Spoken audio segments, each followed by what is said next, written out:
Right, so there was another question asked last night with regards to what is looked at when we as judges judge rabbits.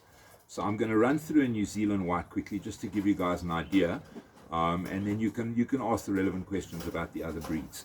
So when it comes to New Zealand white, the first thing that we look for is the overall shape, yeah, which is a top view.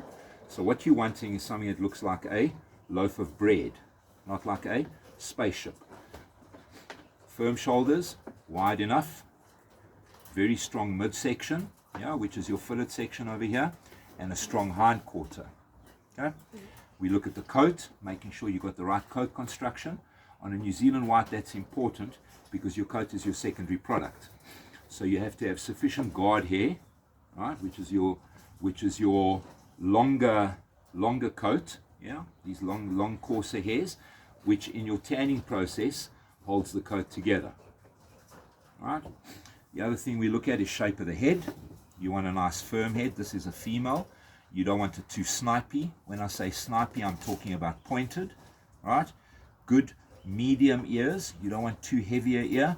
Remember, these are commercial animals, so the heavier coat you put on them, the more you lose when it comes to dressing. So medium ears, not too heavy. Good firm head. Yeah, not too much of a dewlap. This is very close to being excessive from a dewlap point of view.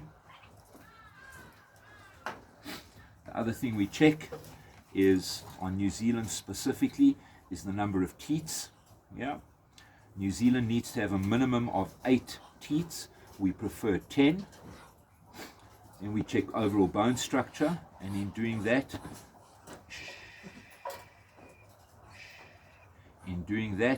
we assess the thickness of the bone over here.